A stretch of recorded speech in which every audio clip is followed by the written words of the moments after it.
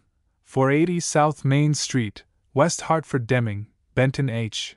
Radio WTHT, Hartford Deming, Hawthorne, Hamilton Lane, Darien Deming, Dr. W. C. Litchfield. Dean of the Association Fru, Alfred J. RT1, Sharon plus Graves, Dr. Arthur H. P.O. Box 129, Wallingford. Consulting Pathologist, Con. AGR.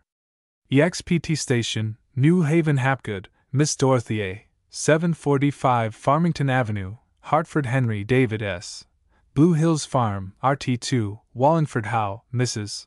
Paul Umpawang Hill, RT1, West Reading * Huntington, A. M. Steinerig Farms, Bethel. Patron King Mrs. Una, 57 Meadowbrook Road, West Hartford * Newmarker, Adolph, RT1, Rockville Pratt, George D. Jr., Bridgewater Shukosk, John A. RT2, Box 257, Saybrook Road, Middletown White, George E. RT2, Andover. Farmer. Delaware Brugman, Elmer W. 108 C. Thomas Dr. Monroe PK, Wilmington. Chemical Engineer plus Logue, R. F. Gen Manager, Andelot Inc., 2098 DuPont Building, Wilmington. Denmark Butso, O. 49 Bredgade, Copenhagen Caro, Mr. J. F. Muhlenborg, Helsinger Grand Jean, Mr. Julio, Hillerod Nuth, Count F. M. Nuthenborg, Banholm Purse, Mr. Plantageger E. Edelgard, Vegstrup Reventlow, Johann Otto, Damgard, Fredericia Svensson, Director K. K. Dyerhavaveg 22, Klampenborg. District of Columbia American Potash INST Inc., 1102 16th Street, N. W. Washington Ford Edwin L. 3634 Austin Street, S. E. Washington 20 Con. Dr. Helen W. CMD Reed, Mrs. Clarence A. 7309 Piney Branch Road, N. W. Washington 12 Woysick, Dr. Peter W. 1835 IST, N. W. Washington. Dentist. Ecuador, South America Daniels, the Honorable Paul C. American Ambassador, American Embassy, Quito O'Rourke, Professor F. L. Tro. Agriculture EXP STA, Pichling, care of U.S. Consul, Guayaquil. Florida Plus Avant C. A. 940 N. West 10th Avenue, Miami.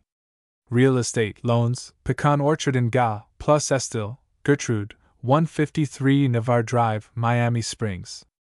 Georgia Avant C. A. Jr., RT2, Box 253, Albany Cannon, J. W. Jr., Cordio Funston R. E. Company Sanderson Arthur O.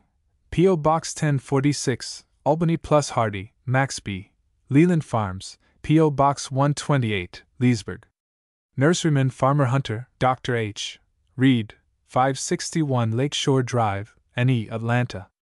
Teacher, Nut Farmer Noland, S. C. Box 1747, Atlanta 1. Owner, Skyland Farms Sissaville, Extra M. 605 Rhodes Building, Atlanta Wilson, William J. North Anderson Avenue, Fort Valley. Peach and Pecan Grower.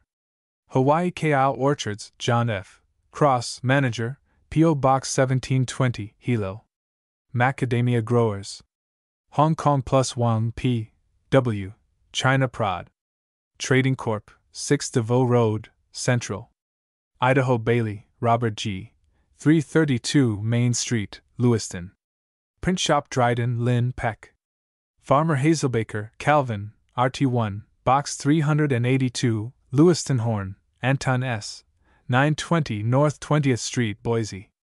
EXT Horticulturist. Illinois Albright R. D. Albright Nurseries, 4237 Western Avenue, Western Springs. Allen, Theodore R. Delavan. Farmer Anderson, Ralph W. RT3, Morris Andrew, Colonel James W. C. California Anthony A. B. RT3, Sterling. Apiarist Baber, Aiden, Kansas Barrow, J. M. P.O. Box 54, Urbana Best R. B. Columbia Seed Company, Eldred. Farmer Best, Mrs. R. B.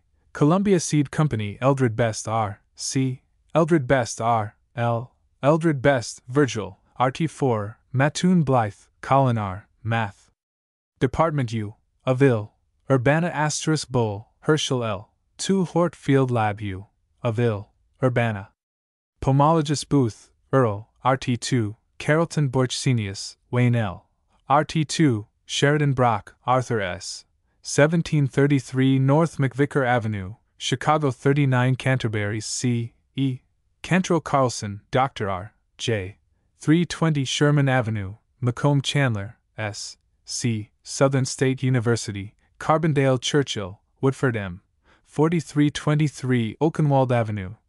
Chicago 15 Clark, Thomas F. Northern Regional Research Lab, Peoria. Chemical Engineer Colby, Dr. Arthur S. University of Ill. Urbana Crab, Richard, Box 306, Wheaton Plus Dahlberg, Dr. Albert A. 5756 Harper Avenue, Chicago 37 Plus Dom, Philip A. 203 North 6th Street, Carrollton Decker, Hannes H. RFD Rutland. Factory Worker Dietrich, Ernest RT2, Dundas.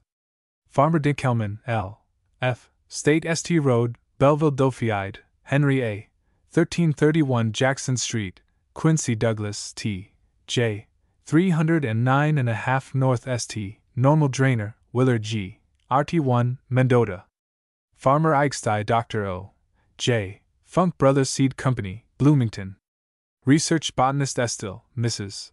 Harry, Power Farms, Kentrell Fortran, E. H. RT2, Box 197A, Palatine Fry, Frank H. 2315, West 108th Place, Chicago 43. Assistant to V. P. CRI and PRR Fry, Mrs. Frank H. 2315, West 108th Place, Chicago 43. Housewife plus Fuller, Owen H. 1005 Oneida Street, Joliet Girardi, Lewis, RT1, Caseyville. Nut and Fruit Nurseryman Giddings, W.M. A. RT1, Eldred Glidden, Nansen, W. Lincoln Highway, DeKalb Gov AIAR, M. OD, Room 19, Greer Block, Vandalia. Optometrist Grief, Ben, RT4, Box 22, Nashville. Farmer Griffith, Chris, West Fillmore Street, RFD, Vandalia Hall, E. L. RT1, Drew Avenue, Hinsdale Hall, Dr. William A. 25S. Broadway, Aurora *Haberline, Edwin W. RT1, Box 72A, Roscoe Hummel, Mrs. Herman C. 526 South Grand Avenue W.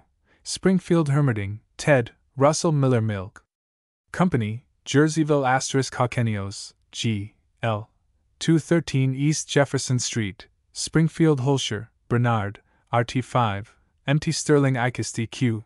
J. Funk Brothers Seed Company, Bloomington Jennings, Charles L. Box 321, Grayville * Junk, Adolphi, RT1, Jerseyville Kammermeyer, Glen, 1711 East 67th Street, Chicago 49 Napple. J. A. Bluffs * Kreider, Ralph Jr., RT1, Hammond. Farmer Krug, Carl B., RT2, El Paso. Farmer Cruz, William, Honeylee Apiaries, Godfrey. Apparatus Langdock, Mrs. Mildred Jones, P.O. Box 136 Erie. Nursery Farm, Housewife Lots, Mrs. Lenore, RT3, Morris Layton, L. C. Arthur McDaniel, J. C. Hort Field Lab, University of Urbana. Horticulturist McDaniel, J. C. Jr., Urbana McKee, Mrs. Murtis Senti Morris Marsh, Mrs. W. V. RT2, Alito Moser, William V. RT1, Belleville * Musgrave, Carl, 5200 South Laughlin Street, Chicago 9. Machinist Newman, Roy P.O. Box 51, Martinsville. Orchardist * Oaks, Royal, Bluffs * Opat, Joseph C. Opat Chinchilla Ranch, RT3, Hinsdale. Pharmacist, Chinchilla Rancher Piers, Frank B. Box 321, Highland Park Pearson, Stuart E. Carrollton. Bank President Price, Harold G. Senior C. Utah Rob, Irvin M. RT4, Belleville Reed, Robert J. 1137 Winona Street, Chicago 40 * Reich, Louis C. RT4, Carrollton. Farmer Robbins, W. J. 885 North La Salle Street, Chicago 10. Insurance Robertson, Virgil E. Virginia. Retired Farmer Schubert, Kenneth, RT1, Millstat Singh, Chaz W. and Son, 920 Lafayette Avenue, P.O. Box 247, Mattoon Sokolowski, F. W.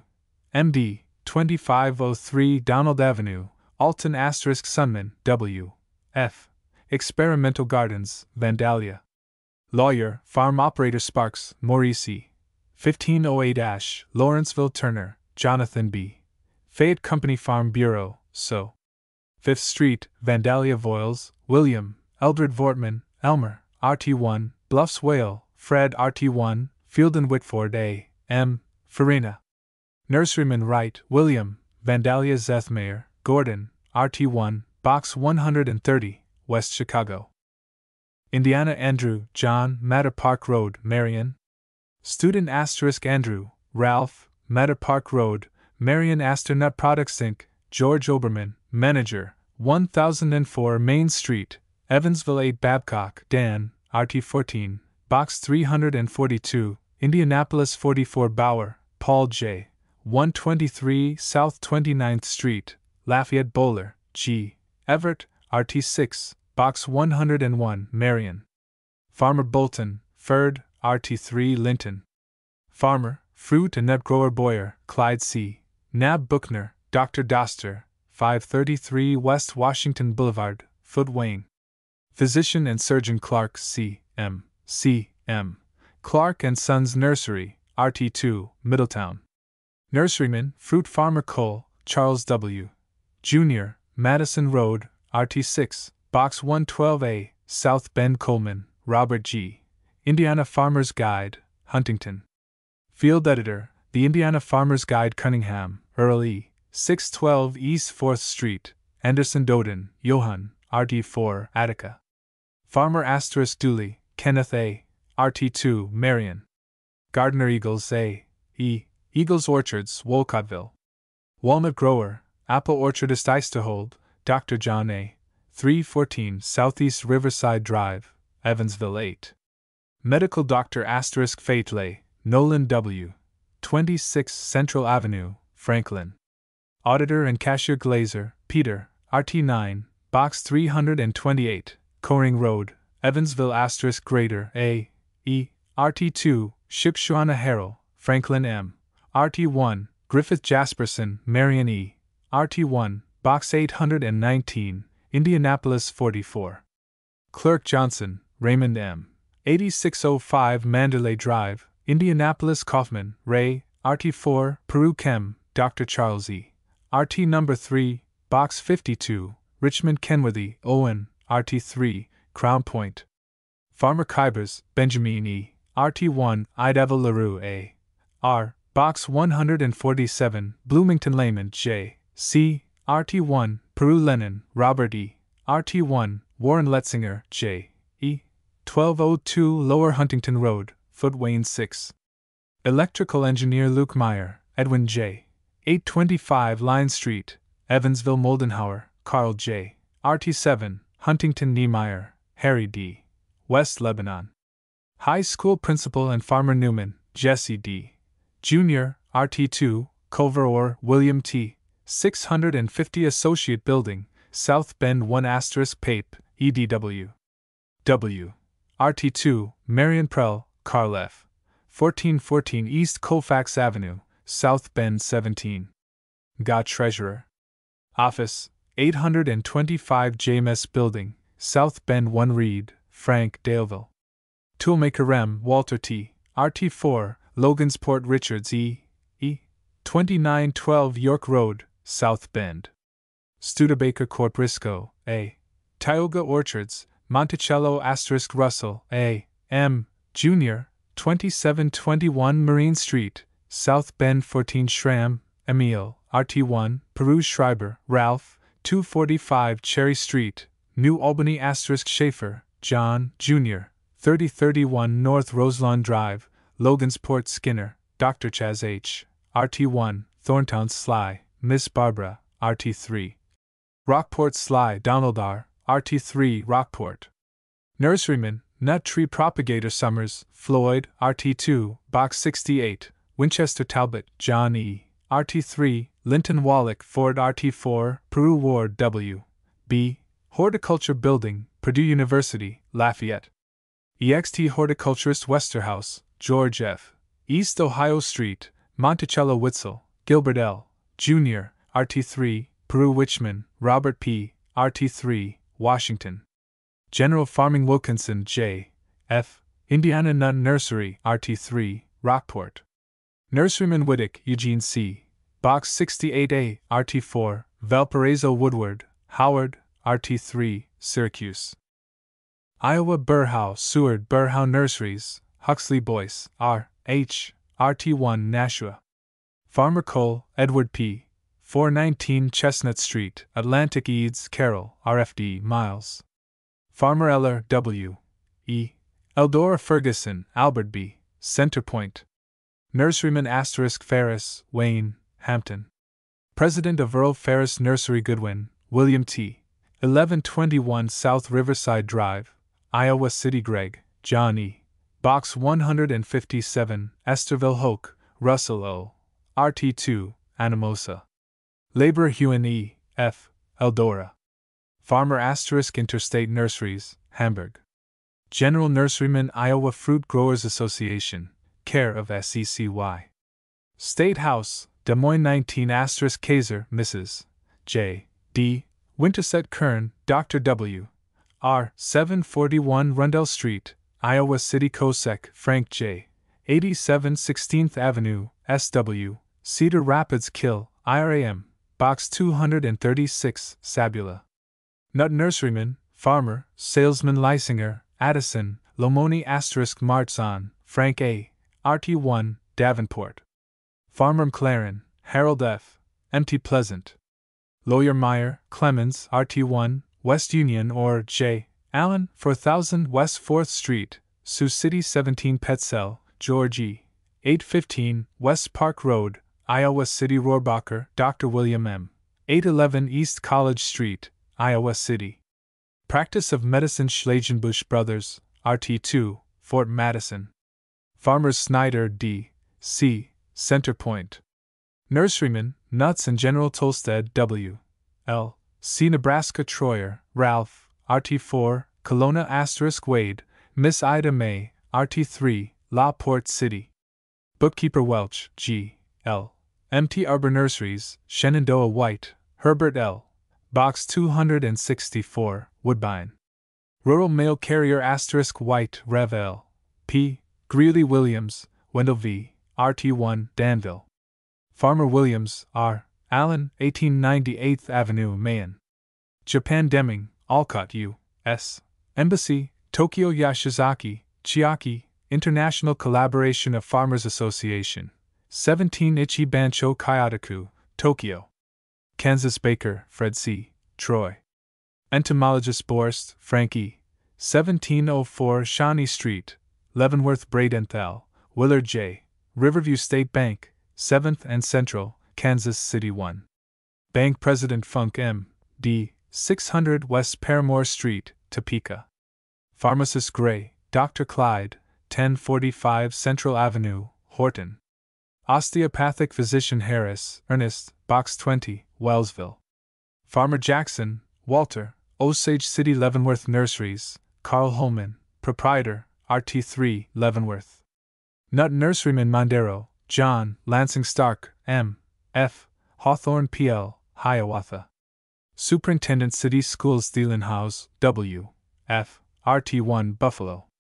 Retired Postal Worker Underwood, J., Riverside Nursery, Uniontown *, Wales, Max, 1534 McVicker Street, Topeka.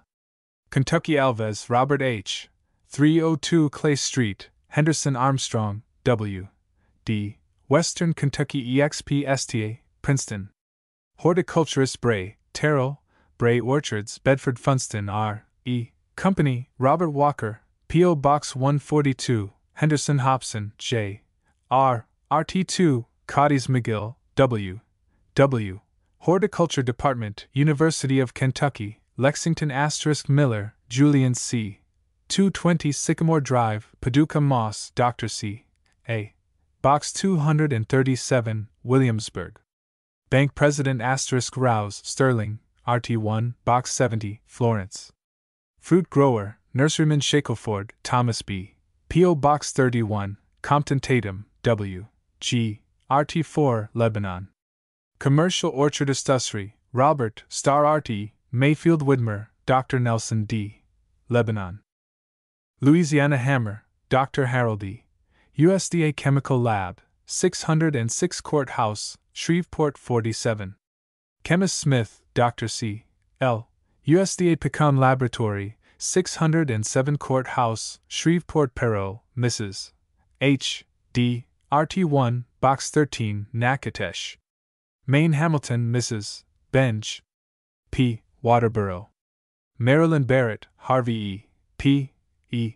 17 Maple Avenue, Catonsville 28.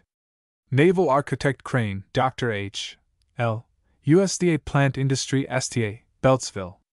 Principal Horticulturist, USDA Dengler, Harry William, EXT Forrester, University of MD, College Park Diller, Dr. Jesse D.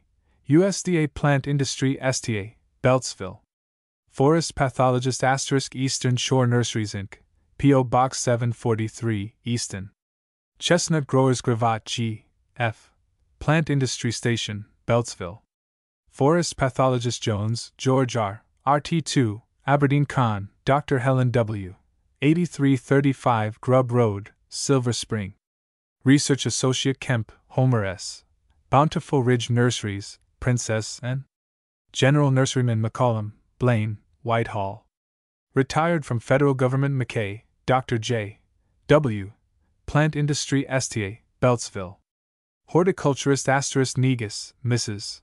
Herbert, 5031 56th Avenue, Roger Heights, Hyattsville * Porter, John J. 1199 The Terrace, Hagerstown. Farm Owner Quill Farm, attention Philip S. Parkinson, Barclay * Shamer, Dr. Maurice E. 3300 West North Avenue, Baltimore 16. Physician. Massachusetts Babbitt Howard S. 221 Dawes Avenue, Pittsfield. Service Station Owner and Farmer Barthelmez, George A. RT1, Leicester. Machinist * Bradbury, Rear Admiral H. G. Hospital Point, Beverly Brown, Daniel L. ESQ, 60 State Street, Boston * Bump, Albert H. P.O. Box 275, Brewster * Davenport, S. Lothrop, 24 Creeper Hill Road, North Grafton. Farmer, Fruit Grower * Faulkner, Luther W. RFD, Westford Fitz, Walter H. 39 Baker Street, Foxborough. General Foreman, Instrument Company Gans, Dr. Robert Norton, 262 Beacon Street, Boston. Kendall, Henry P. Moose Hill Farm, Sharon Kerr, Andrew, Lockbox 242, Barnstable Law Bow, Henry A. North Hoosick Road, Williamstown. Engineer Murphy, John D. 19 Boulevard Road, Wellesley Rice, Horace J. 515 Main Street, Wilbraham. Attorney Russell, Mrs. Newton H. 12 Burnett Avenue, South Hadley Stewart, O. W. 75 Milton Avenue, Hyde Park. 36 Vance, Dr. Robert G. 262 Beacon Street, Boston. 16. Physician Vieira, Manuel, Maine St. Vineyard Haven Wellman, Sergeant H. Esq. Windridge, Topsfield Wood, Miss Louise B. Pocasset, Cape Cod, York. Stanley E. 480 Branch Street, Mansfield. Supervisor. Michigan Allen, Howard H. 2925 Francis Street, Jackson Anderson, Charles, RT2, Box 236, Scottville. Nurseryman Armstrong, Dr. Ropt. J. RT8, Box 83, Kalamazoo. Physician, Farmer Barlow, Alfred L. 13079 Flanders Avenue, Detroit. 5. Secretary, Mga Becker, Gilbert. Climax. President, Mga Becker, W. M. Michigan Department of Conservation, P.O. Box 451, Jackson Boylan, P. B. RT1, Cloverdale Breitmeyer, Howard T. 12955 Dale Avenue, Detroit. 23 Bumler, Malcolm R. 2500 Dickerson, Detroit. 15. Insurance Trustee Burgart, Harry, Michigan Nut Nursery, Box 33, Union City. Nurseryman Burgess Seed and Plant Company, 67 East Battle Creek Street, Galesburg. Burr, Redmond M. 320 South 5th Avenue, Ann Arbor. Railroad Telegrapher Chester, Dr. William P. 742 Maccabees Building, Detroit. 2 Corson, H. RT1, Hillsdale. Nurseryman Dennison, Claire, 4224 Avery, Detroit. 8 Desmet, Mrs.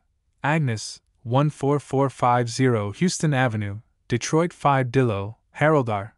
P.O. Box 479, Franklin Drake, Virgil, RT2, Bangor. 2 Emerson, Ralph W. 161 Cortlandt Avenue, Highland Park. 3 Estill, Miss Gertrude. C. Florida Grews, Alfred P. RT1, Gladstone Hagel-Shaw, W. J. RT1, Box 394, Galesburg. Grain Farmer, Contractor Have, Francis H. Ivanhoe P.L., Lawrence. Farmer Hubbard W. G. Box 146, Hudsonville. Dealer, Bottled Gas Johnson, Leonard A. 620 East Buno Road, RT3, Milford. Mechanical Engineer Kennedy, Robert M. 45354 Denuth Road, N.T. Clemens Keplinger, Frank J. Farwell Clever, Edward F. RD2, Grant Corn, G. J. 345 North Burdick Street, Kalamazoo Lee Michael, P.O. Box 16, Milford Lemke, Edwin W. 2432, Townsend Avenue, Detroit. 14. Engineer, Nut Orchardist Long, Louis C., 6117 State Road, Goodrich Maycock, Harry J. 580 Fairground Street, Plymouth, Michigan Nut Growers Association, 13079 Flanders Avenue, Detroit. 5 Miller, Louis, 417 N. Broadway, Cassopolis. Forrester Nitschke, Robert A. Tilbury P.L., Birmingham O'Rourke, Professor F. L. C. Ecuador Pickles, Arthur W. 760 Elmwood Avenue, Jackson Prushek, E. RT3, Niles. Plant Breeding Ricky, Lowell L. 1009 A. Birch St., East Lansing Schmidt, Wilhelm G. 22037 Poinciana, Detroit. 19. Printer Simons Rev R. E. Flat Rock Summers, Lee, RT1, Parrington. Farmer, Nurseryman Sweet, Dale V. 530 South Capitol, Lansing Tate D. L. 959 Westchester Way, Birmingham Tolls G. S. RD5, South Haven Ori L. E. RT1, Vicksburg Weber, Giles E. Fowler * Wyman, Miles L. 40 North Street, Highland Park 3. Certified Public Accountant. Minnesota * doubles, Charlie, Elgin Hodgson R. E. Department of Agriculture, SE Experiment Station, Waseca Hormel, J.C., Austin Sanders, Parker D. 5th and Jefferson SDS, Redwood Falls Wedge, Don, RT2, Albert Leah. Wedge Nursery Weshka, Carl, 96 South Wabasha Street, St. Paul. Proprietor Hazel Hills Nursery Co. Mississippi * Gossard, AC, U.S. Hortfield STA, RT6, Meridian. Horticulturist * King, John Andrews, Tolton Road, Lodi Meyer, James R. Delta Branch EXP STA, Stoneville. Cytogeneticist. Missouri Bauman, Ivan T., Bauman Brokerage Company, 4350, Taft Avenue, St. Louis Biggs, Dutton, 248 Elm Avenue, Glendale 22 Breckeisen, Paul, 5641 Forest Avenue, Kansas City Buck, Charles L. Lacrosse. Farmer Degler, Roy H., 1305 Moreland Avenue, Jefferson City Funston R. E. Company, Don Walker, 1515 Delmar Boulevard, St. Louis 3 Hay, Leander, Gilliam Heuser, Wesley E. Rich Hill Howe, John, RT1 Box 4, Pacific Huber, Frank J. Weingarten. Farmer * James, George, James Pecan Farms, Brunswick Lambert, J. O. Laclede. Farmer * Logan, George F. Oregon Marquardt, Fred, Rich Hill Nicholson, John W. Ash Grove. Farmer Oaks C. Thurston, Box 291, Salem. Foreman in Garment Factory Oliver, L. P. 511 Monroe Avenue, Campbell Owens Leroy J. Willow Springs Richter Kessing, Ralph, RT1, St. Charles. Farmer Rose, Dr. D. K. 230 Linden, Clayton 5 Sims Fruit and Nursery Farms, Hannibal Stark Brothers Nursery and Orchard, a 10, H. W. Gingerich, Louisiana Stevens A. F. G. M. and O. R. R. 721 Olive Street, St. Louis. Jen A.G.R. Agent Tainter, Nat A. 420 Jackson Street, St. Charles Wurtz H. J. RT1, Peverly Wiley, Wilbur J. 902 Grand Avenue, Doniphan. Assistant Postmaster. Montana Ford, Russell H. Dixon. Nebraska * Brand, George RT5, Lincoln Brandenburg A. R. RT2, Bellwood 3 Kaha, William, 350 W. 12th, Wahoo Hess Harvey W.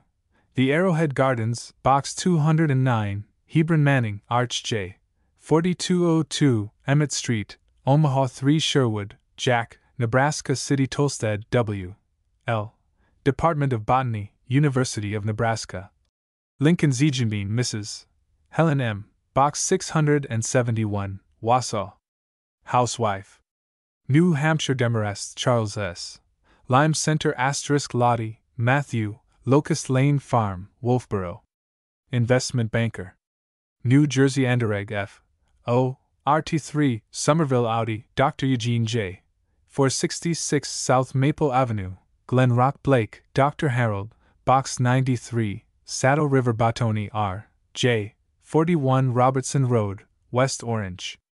President of Harbot Die Casting Corp. Buckwalter, Alan R. Jr., RT1, Box 47, Flemington Buckwalter, Mrs. Alan R. RT1, Box 45, Flemington Cherry, George D. Paulsdale, Hooten Road, Moorestown Cox, Philip H.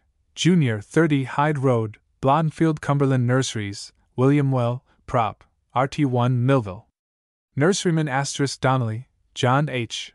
Mountain Ice Company, 51 Newwood Street, Hoboken Doherty, William M. Broadacres on Beatons, Box 425, Princeton. SECY. U.S. Rubber Company * Ellis, Mrs. Edward P. Strawberry Hill, RT1, Box 137, Keyport Groshans, George, 1309 Summit Terrace, Linden Lamatong Nurseries, A. S., York Prop., Neshannock Station. Nut Nursery Lehman, Edwin L. 811 North 4th Street, Camden 2 Lippincott, J. C.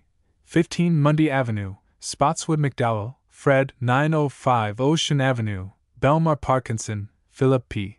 Sequil Farm, Marilyn Ritchie, Walter M.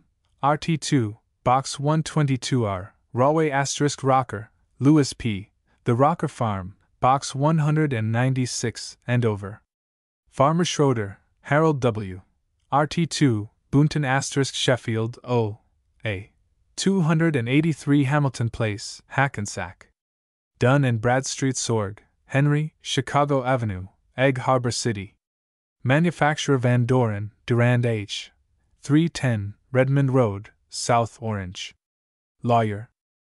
New Mexico Gehring, Rev. Titus, Box 117, Lumberton. New York Barton, Irving, Box 13, Montour Falls. Engineer Bassett, Charles K. 2917 Main Street, Buffalo 14. Manufacturer Beck, Paul E. Beck's Guernsey Dairy, Transit Road, E. Amherst. Dairy Executive * Benton, William A. Wasaic. Farmer, Benton and Smith Nut Nursery Bernath, Mrs. Stephen, RT3, Poughkeepsie Bernath, Stephen, Bernath's Nursery, RT3, Poughkeepsie. Nurseryman * Brooke, Victor, 171 Rockingham Street, Rochester 7. Sales Engineer Brooks, William G. Brooks Nut Nurseries, Monroe. Nut Tree Nurseryman Caldwell, David H. NY State College of Forestry, Syracuse. Instructor in Wood Technology * Casina, Augustus, Validity Center, Bernard M. 51 Van Buren Street, Massapequa Park Connor, Mrs. Charles J. 460 Flint Street, Rochester 11 Dunkel, Louis A. 2023 South Salina Street, Syracuse 5 * File, Harry, 1270 Hilton Spencerport Road, Hilton. Building Contractor Ferguson Donald V. L. I. AGR. Antech. INST, Farmingdale Flanagan, Charles F. 16 Greenfield Street, Buffalo 14. Executive Manager Freer H. J. 20 Midvale Road, Fairport. Typewriter Sales and Service * Gibson, Stanford J. 56 Fair Street, Norwich * Glazier, Henry S. Jr., 1 South William Street, New York 4 Gould, Mrs. Gordon, 419 East 57th Street, New York 22 Graham, S. H. Bostwick Road, RT5, Ithaca. Nurseryman Grand Jean, Julio. C. Denmark * Hasbrook, Walter, Jr., 19, Grove Street, New Paltz. Post Office Clerk Hill, Francis I. Sterling. Letter Carrier Hirschfeld, Dr. J. W. 109 West Upland Road, Ithaca Hirschfeld, Mrs. J. W. 109 West Upland Road, Ithaca Ingalls, Chester W. 82 Chestnut Street, Cooperstown * Irish, G. Whitney, Fruitlands, RT1, Validity * Kedena F. A. 745 Fifth Avenue, New York 22 Nipper, George M. 333. Chestnut Ridge Road, Churchville Nor, Mrs. Arthur, 15 Central Park, W. Apartment 1406, New York 23 Courtright, W. E. RT1, Liberty Cry, Dr. John, 84 South Main Street, Fairport. Physician Larkin, Harry H. 199 Van Rensselaer Street, Buffalo 10 * Lewis, Clarence, 1000 Park Avenue, New York Lauer, James, RT3, Middletown * McDaniels, Dr. L. H. Cornell University, Ithaca. Head, Department of Floriculture and Ornamental Hort Metcalf, Ward H. 710 5 Mile Line Road, Webster. Fruit Grower * Metcalf, Mrs. Ward H. 710 5 Mile Line Road, Webster. Fruit Grower Miller J. E. Canandaigua. Nurseryman * Montgomery, Robert H. 1 East 44th Street, New York Mossman, Dr. James K. Black Oaks, Ramapo Newell, Palmer F. Lake Road, RT1, Westfield Norman, Norman B. 64 Rockledge Road, Hartsdale O'Brien, Esmond M. 25 South Street, P.O. Box 2169, New York 4 Perot, Mrs. H. D. 5400 Fieldston Road, Riverdale 71, New York. Pura, John J. RT 82, Hopewell Junction. Prison Guard Renshaw, Alfred, Fiddler Lane, Lou Danville Reynolds C. L. RT 2, Binghamton Road, Gordon J. RT 1, Canandaigua Saltzer, George, 169 Garford Road, Rochester 9. Milkman, Chestnut Tree Grower Saltzer, Rodman G. 169 Garford Road, Rochester 9 Schlegel, Charles P. 990 So. Avenue, Rochester 7 Schlick, Frank Munsville Schlick, John Mill Road, Vernon Center Schmidt, Carl W. 180 Linwood Avenue, Buffalo Shannon, J. W. Box 90 Ithaca Sheffield, Louis J. 61 North Magnolia Street, Pearl River Slate, Professor George L. EXP. Station, Geneva. Fruit Breeder Smith, J.L. Nut Tree Nursery, Chester Spar, Dr. Mary B. 116 North Geneva Street, Ithaca Steiger, Harwood, Red Hook. Artist Designer Sego, Alfred, 35 to 50 78th Street, Jackson Heights, New York. Volko, Andrew, 607 West Colden Street, Syracuse 5. Post Office Clerk Wadsworth, Millardy, RT5, Oswego Wheeler, Robert C. 36th Street, Albany Wilson, Frank C. 27 Liberty Street, Arcade Windish, Richard P. W. E. Burnett Company 11 Wall Street, New York. 5 Wisman, Mrs. F. Dar, retired. North Carolina. Andrus E. Rex, RT1, Franklin. Farmer Base, Claude D., RT1, Kenley. Farmer Dunstan, Dr. R. T., Greensboro College, Greensboro. Ellis, W. J., RT2, Advance. Bricklayer Finch, Jack R., RT1, Bailey. Farmer Henry W. V., RT2, Candler McCain, H. C., Box 794, Tryon Mormon, L. L. 801 North Washington Street, Rutherfordton Poe, D. W. P.O. Box 807, Hickory. North Dakota. Bradley, Homer L. Long Lake Refuge, Moffett. Refuge Manager. Ohio. Ackerman, Lester, RT3 Ada Alleman, William W. Trotwood. Antioch College, Glen Helen Department, Yellow Springs. Barden, C. A. 215 Morgan Street, Oberlin. Real Estate. BDD, V. RT3 Lisbon. Bitler W. A. RT1 Shawnee Road, Lima. General Contractor. Borchers, Perry. 412 West Hillcrest Avenue, Dayton. 6 Boy. Dr. E. L. 26 Wildfern Drive, Youngstown. Brewster, Lewis, RT1, Swanton. Vegetable Grower. Bridgewater, Boyd E. 68 Cherry Street, Akron. 8. VP Bridgewater Machine Company. Bungert A. Avon. Secretary, ONG Bussey, Roy K.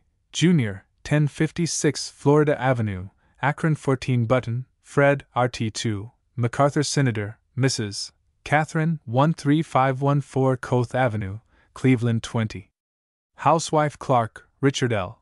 1517 Westdale Road, South Euclid. 21. Sales Manager. Cook, H. C. RT1, Box 149, Letonia Cornet, Charles L. RR Perishable Inspection Agency, 27 West Front Street, Cincinnati. Inspector Craig, George E. Dundas. Fruit and Nut Grower Cunningham, Harvey E. 420 Front Street, Marietta Daily, James R. RT3, Foster Park Road, Amherst. Electrician Davidson, John, 234 East 2nd Street, Xenia. Writer Davidson, Mrs. John, 234 East 2nd Street, Xenia Davidson, William J. 234 East 2nd Street, Xenia Diller, Dr. Oliver D. Department of Forestry, Ohio. EXP STA, Worcester. Donaldson, Robert G. RT3, Worcester. Dowell, Dr. Glenn C. Jr., 116, 26th Street, NE, Canton. 4 Dowell, Dr. Lloyd L. 529. North Avenue, NE, Massillon. Physician Farr, Mrs. Walter, RT1, Kingsville. Fix, Mrs. W. R. RT1, Worcester Garden Center of Greater Cleveland, East Boulevard at Euclid Avenue, Cleveland 6 Gerber, E. P. Kidron Gerstenmayer, John A.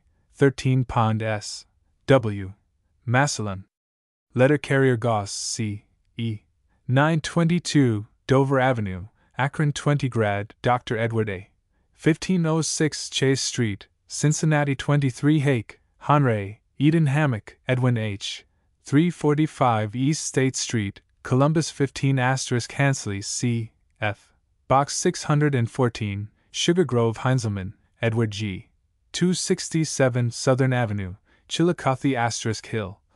Dr. Albert A. 4187 Pearl Road, Cleveland 9 Hind, John G. RT1, Sandusky Hlywiak, Andy, 2214 South Todd Avenue, Warren Horniak, Lewis, RT1, Wakeman Hulett, William R. RT2, Columbiana Howard, James R. 2908 Fleming Road. Middletown Irish, Charles F. 418 East 105th Street, Cleveland 8. Arborist Jacobs, Homer L. Davy Tree Expert Company, Kent Capel, Owen, Boulevard Kerr, Dr. S. E. RT1, North Lawrence Kinsel, Frank M. 2506 Briarcliff Avenue, Cincinnati 13. Principal, Cincinnati Public Schools Codera, Shunzo, 47 East 12th Avenue, Columbus 1 Laditka, Nicholas G. 5322 Stickney Avenue, Cleveland 9. Electrician Lehman, Paul V., RT1, Creston Leschleitner, Rev. R. D. 270 Westview Avenue, Worthington Lemon R. M. 577 Veneta Avenue, Akron 20 Lipa, Julius, 4464 Lee Heights Road, Warrenville Heights Lorenz R. C. 121 North Arch Street, Fremont Lynn, Edith, RT2, Canfield Machovina, Paul E. 1228. Northwest Boulevard, Columbus 12. College Professor Manbeck, Willard O. 1359 Croydon Road, Cleveland 24 McKinster, Ray, 1632 South 4th Street, Columbus 7 Meister, Richard T. Editor, American Fruit Grower, Wellaby Meister, Robert T. Essari. Def. Oppo 58, care of Postmaster, New York. Farm in Ohio Metzger, A. J. 724 Euclid Avenue, Toledo 5 Ox, Norman M. RT. 1 Brunswick. Mechanical Engineer Osborne, Frank C. 4040 West 160th Street, Cleveland 11. Tool and Die Maker Page, John H.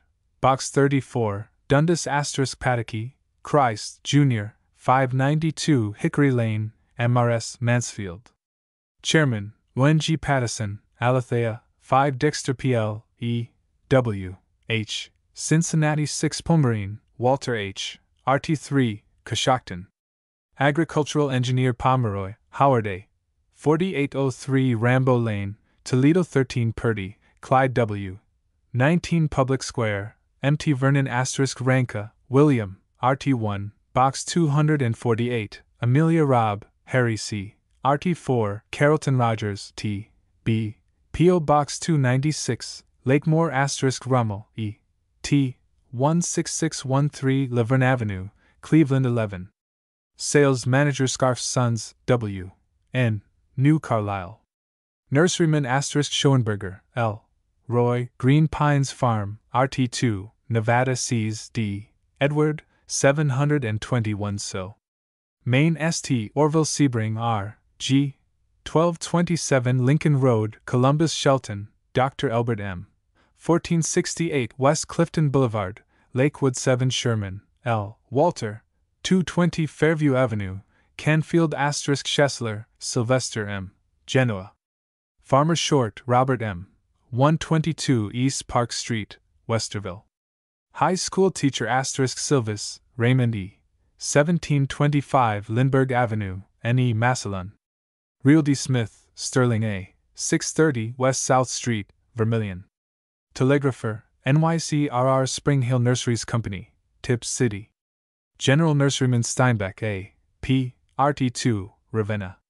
Rubber Worker, Firestone Tire and Rubber Company Stevens, Robert T. Jr., RT1, Lucas Stockers C. P. Lorraine Products Corp. 1122 FST, Lorraine Swope, Wilmer D. RT3, Box 183, Letonia Thomas, Fred 773 Bedford Road, Massery Tony, Hewitt S. RT2, Cedarville. Mathematician Toops, Herbert A. 1430 Cambridge Boulevard, Columbus 12. College Professor Underwood, John, RT4, Urbana Urban, George, 4518, Ardendale Road, South Euclid 21.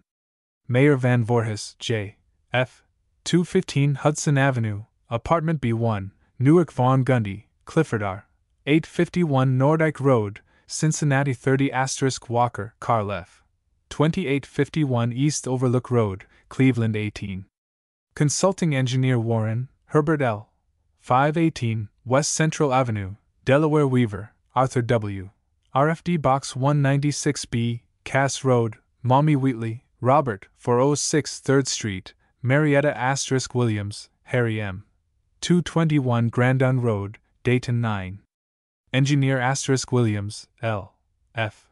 Box 386, MT Vernon Yates, Edward W. 3108 Parkview Avenue, Cincinnati 13. Mechanical Engineer Yoder, Emmett, Smithville. Farmer Zimmerman, Earl C. 145 Firestone Building, Akron. Chemist. Oklahoma Butler, Roy J. RT2 Hydro. Farmer, Cattleman Caesar, Farron G. State Board of AGR, 122 State Capitol Building, Oklahoma City Cross, Professor Frank B. Department of Hort, Oklahoma A&M College, Stillwater Dean, Marion, Jr., Tuxedo Road, Bartlesville Gray, Jeffrey A. 1628 Elm Avenue, Bartlesville Hartman, Peter E. Hartsdale Nursery Company, 3002. South Boston Place, Tulsa 5. Nurseryman Hershey's Nursery, 1124 N. Hudson, Oklahoma City. Dry Cleaning Business, Nurseryman Hughes C. V. RT3, Box 614, Oklahoma City Keithley, Jack, Marlon Mayfield, W. W. General Delivery, Salis Omeek E. B. RT3 Box 16, Wynwood Pulliam, Gordon, 1005 Osage Avenue, Bartlesville Writer, John R. 115 East 1st Street, Bartlesville. Oregon Bobo, A. V. Box 136, McNary Countryman, Peter F. RT1, Box 275, Ontario Grayville, Ed. RT3, Box 263, Junction City Miller, John E. 2200 S. W. Childs Road, Oswego Piercy, Harry L. H. L. Piercy Nursery Company, RT2, Box 190, Salem. Nurseryman Smith, Earl G., RT1 Newburgh. Manager, Dundee Nut Growers Trunk, John E. Gen Manager, Northwest Nut Growers, 1601 North Columbia Boulevard, Portland 11. Pennsylvania Alaman, H. C. 1812 So. Pine St. York Alaman, R. P. RT 86, Harrisburg. Farm Superintendent Amsler, E. W. 707 Main Street, Clarion Anthony, Roy D. 125 Hillcrest Avenue, State College. Retired Horticulturist Arensberg, Charles F. C. First National Bank Building, Pittsburgh 22. Chinese Chestnut Banks, H. C. RT1, Hellertown Beard, H. K. RT1, Sheridan. Insurance Agent Beck, Dr. William M. 200 Race Street, Sunbury Burst, Charles B. 11 West 8th Street, Erie. Inspector, Lord M.F.G. Company Blittle, George, 107 Lincoln Highway, Pendle Bowen, John C. RT1, Makunji Brewer, J. L. Yellow House Bricker, Calvin E. RT1, Mrs. Big Brown, Morrison, Ikesburg Burkett, J. Emery, RT1, Claysburg. Fruit Grower Clark, William S. Jr., P.O. Box 167, State College Clewell, Jen Edgar L. Dimda Farms, RT2, Harrisburg. Retired U. S. A. Comp. Alton, 5 No. 2nd Street, Newport Damask Henry, 1632 Doyle Street, Wilkinsburg 21. Telephone Mandegan, Arthur, 61 East Main Street, Mechanicsburg Ebling, Aaron L. RT2, Reading Editor, Fayette, P.O. Box 57, Le Masters. Foreman, Electric Company Gardener, Ralph D. 4428 Plymouth Street, Colonial Park, Harrisburg. Assistant State Fire Marshal Glasgow, Joseph M. 406 South 2nd Street, Bellwood Good, Orrin S. 316 North Fairview Street, Lock Haven. Retired Gorton F. B. RT1, East Lake Road, Harbor Creek. Electrical Contractor, Chestnut and Evergreen Nurseryman Hales, Alfred R. Jr., Apartment 9C, Cloverleaf Village APTs. Pittsburgh 27 Halsey, A. Louise, 63 Walnut Street, 44 * Hammond, Harold, 903 So. Poplar St., Allentown Hartman, Dr. G. W. Keystone Hospital, 3rd and Briggs SDS, Harrisburg * Hostetter, L. K. RT1, Bird in Hand. Farmer, Black Walnut Grower Hughes, Douglas, 1230 East 21st Street, Erie Hall, Miss Margaret L. 1910 North 2nd Street, Harrisburg Johnson, Robert F. 1630 Greentree Road, Pittsburgh 20 Jones, Mildred M. C. Mrs. Langdock, Illinois * Kaufman, Mrs. M. M. Box 69, Clarion Kirk, H. B. 1902 North Street, Harrisburg Nows. Charles W. Colonial Park, Harrisburg. Coal Dealer Crone, Herbert B. RT2, Box 330, Lancaster Crone, Mrs. Herbert B. RT2, Box 330, Lancaster Leach, Will, RT1, Box 45, Scranton. Lawyer * Mattoon, H. Gleason, Box 304, Narberth. Consultant in Arboriculture * McKenna, Philip M. P.O. Box 186, Latrobe McCartney, J. Lupton, 918, West Beaver Avenue, State College. Pomologist * Miller, Elwood B. Mill and Chapel SDS, Hazleton Miller, Robert O. 3rd and Ridge SDS, Emmaus Moyer, Philip S. 80 to 82 USF and G. Building, Harrisburg. Attorney Murray, James A. RT3, Cambridge Springs. Teacher Niederreiter, Leonard, 1726 State Street, Erie Nonamaker, H. M. 128 Front Street, Albertus. Line Foreman, Beltella. Company of Penna Osterling, H. M. RT1, Marysville * Reidler, Paul G. Front and Chestnut SDS, Ashland. Manufacturer of Textiles Reigard, E. Don, Box 247, RT2, Nut Hill Nursery, Halifax. Nurseryman Rhodes, Frank S. RT1, Siegel * Rick, John, 438 Penna Square, Reading. Fruit Grower and Merchant Ritter C. Marshall, Department of Horticulture, Penna State College Shibley, Percy, Box 68, Upper Black Eddie Schieferstein, William B. Box 457, Temple Schreffler, Mrs. W. B. 144 West Main Street, Clarion Smith, Dr. J. Russell, 550 Elm Avenue, Swarthmore. Retired Teacher, Writer Smith C. Wayne, 1 Prospect Street, Troy. Attorney Springer, Herbert W. 218 Penrose Street, Quakertown Stewart, E. L. Pine Hill Farms Nursery, RT2, Homer City Tice, Dr. Lewis E. 110 University Avenue, Lewisburg. Retired Professor Thompson, Howard A. 311 West Swissvale Avenue, Pittsburgh 18 Tom, Joseph G. RT2, McDonald Toomey, T. Luke Wheeler Twist, Frank S.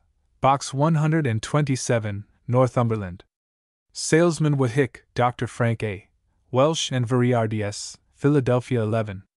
Surgeon Weaver, William S. Weaver Orchards, Makunji Weinrich, Whitney, Engel Road, RD20 Media. Chemical Engineer * Worcester, John C. Scott Foundation, Swarthmore College, Swarthmore. Horticulturist * Wright, Ross Pier, 235 West 6th Street, Erie.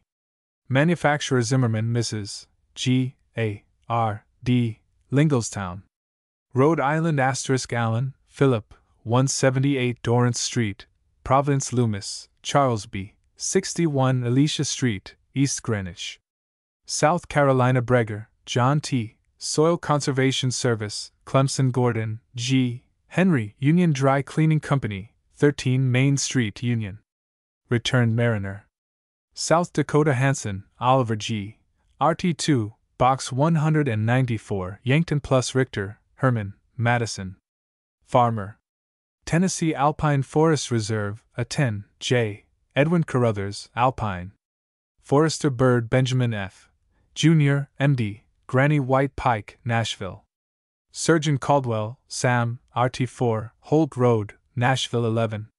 Radio and Writer Carter, Oscar W., MD, 2610 Woodlawn Drive, Nashville.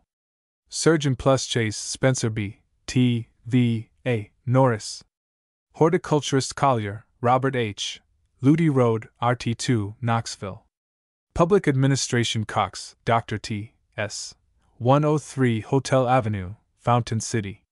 Dentist plus Dulin, Charles R., Brownsville. Fruit Grower Die, Mrs. Sherman, Howell Nurseries, Sweetwater. Chestnut and Ornamental Nursery Garrett, Dr. Sam Young, 1902 Hayes Street, Nashville. Surgeon Hardy, J. H., 1315 Mennicota PL, Chattanooga 5. Accountant plus Holdman, J. E., 855 North McNeil Street, Memphis 7 Hoyt, Professor Garner E. Bryan University, Dayton Jones, D. T. RT2, Midway McSwain Barton, MD, 3514 Hampton Road, Nashville. Surgeon Mattern, Don H. 513 Union Building, Knoxville plus Meeks, Hamp, Jackson Elect Department, Jackson. Electrical Engineer Murphy H. O. 12 Sweetbriar Avenue, Chattanooga. Fruit Grower Patterson Dr. R. L. Suite 207, Interstate Building, Chattanooga Richards, Dr. Aubrey, Whiteville. Physician Rourke W. F. Molesis. Farmer, Chestnut Grower Robinson, W. Job, RT7, Jackson. Farmer Seville, Chris, 118 Church Street, Greenville Cells, Paul S. 700 Boylston Street, Chattanooga Shipley, Mrs. E. D. 3 Century Court, Knoxville 16 Southern Nursery and Landscape Company, Winchester. General Nurseryman Waterhouse, Carmack, P.O. Box 258, Oak Ridge. Engineer Zarger, Thomas G., TVA, Norris. Forester.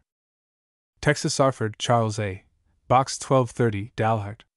R.R. Engineer, Amateur Horticulturist Florida, Kaufman, Box 154, Rotan Hander, Nelson H., Star Arty, Belton Kelly, Paul, Box 428, Seymour plus Kid, Clark, Arp Nursery Company, P.O. Box 867, Tyler. Nut Nurseryman Lancaster, Carol T., RT2, Box 206, Palestine. Electrolux Dealer Mason G. L., RT3, Hico.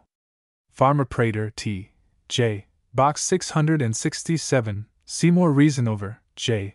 Roy RT2, Kemp Rubrecht, J. F. Plant Experiment Station, Box 302, Paris Shelton, David, Box 369, Gonzalez Thomas, J. W. Overton Winkler, Andrew, RT1, Moody. Farmer and Pecan Grower Winkler, Charlie, RT1 Moody. Utah Burton J. O. Meadow. Rancher Dab, Clifford H. RT3, Box 448, Ogden Erickson, Keith, 883 North State Street, Orem Pedersen, Harlan D. 3910 Raymond Avenue, South Ogden. Highway Engineer Price, Harold G., Sr., 1270 East Crystal Avenue, Salt Lake City 6. Farm in Illinois, Shirtleff, W.M. H. D.S. RT3, Box 384 Ogden. Vermont Aldrich, A. W. RT2, Box 266, Springfield Ellis, Zenas H. Fairhaven. Perpetual Member. In Memoriam. Johnson John R., Deer Valley Farm, Townsend Reynolds T. H. 79 Main Street, Middlebury Spar, Dr. Mary B. Stannard C. New York. Virginia Acker Black Walnut Corp., Box 263 Broadway. Walnut Processors Burton, George L. 722 College Street, Bedford Cooper, Lawrence E. Belmead. Nurseryman Landscaper Curthoys, George A. P.O. Box 34, Bristol Dickerson, T. C. Jr., 316 56th Street, Newport News Filman, O. Box 3551, Virginia Tech. Station, Blacksburg, temporary from Ontario, Gibbs H. R. Linden. Carpenter, Woodworker Jenkins, Marvin, Brightwood. Farmer Jones, E. W. Virginia Tree Farm, Woodlawn Lee, Dr. Henry 806 Medical Arts Building, Roanoke 11 Miller, T. R. Swords Creek. Farmer Moore, R. C. Virginia Agricultural Experiment Station, Blacksburg 13 Narton, Perry F. 6110 North Washington Boulevard, Arlington 5. Geologist Pinner, Henry, P.O. Box 155, Suffolk plus Stoke H. F. 1436 Watts Avenue, N. W. Roanoke Stoke, Mrs. H. F. 1436 Watts Avenue, N. W. Roanoke Stoke, Dr. John H. 21 Highland Avenue, S.E. Roanoke 13 Thompson, B. H. RT 4, Harrisonburg. Manufacturer of nut crackers Trump v. A. Crew. Washington Bechtel, O. W. Cooley City. Farmer Elliott Craig P. P.O. Box 158, Shelton. Electrical Engineer, Farmer Erkman, John O. 2113 Simons, Richland. Physicist Fulmer W. L. 505 Boylston, N. Seattle 2. Lily Grower Luttrell, Miss Ethel, 408 North Flora Road, Green Acres. Greenhouse Worker Linkletter, Frank D. 2131 8th Avenue, Seattle 1. Retired Naderman G. W. RT1, Box 353, Olympia. Caretaker of Summer Resort Ross, Varel C. 4025 Rucker Avenue, Everett Shane Brothers Nut Growers, Vashon Tuttle, H. Lynn Tuttle Nursery, The Heights, Clarkston. Nut Nurseryman. West Virginia Bartholomew, Miss Elizabeth and W. Virginia University, Morgantown plus Cook Dr. E. A. 106 First Street, Oak Hill Eckerd, John K. 305 William Street, Martinsburg. Engineer, Steam plus Engel, Blaine W. Mutual Fire Inns. Company of W. Virginia, Goff Building, Clarksburg * Fry, Wilbert M. Pleasantdale. Retired Gold Chestnut Nursery, Mr. Arthur A. Gold Cowan. Chestnut Nurseryman Haynes, Earl C. Shanks Hayslip, Fred, P.O. Box 1620 Logan. Farmer Hale, Dr. Daniel, Princeton Hartzell, Benjamin, Shepherdstown Howard, Mrs. Carly. The Charleston Gazette, Charleston. Garden Editor plus Long, J. C. Box 491, Princeton. Civil Engineer McDonald, Dr. Walter, Augusta McGraw, S. L. Athens McNeil, John Hanson, Box 531, Romney. Chem. Engineer plus Miller, Edward, Romney Mish, Arnold F. Inwood. Association of Farmer Peas, Roger W. Department of Hort, University of W. Virginia, Morgantown plus Reed Arthur M. Glenmont Nurseries, Moundsville. Prop. Glenmont Nurseries Williams, Mrs. Dan Romney. Wisconsin Conway, W. M. 2105 Jefferson Street, Madison Colson, L. W.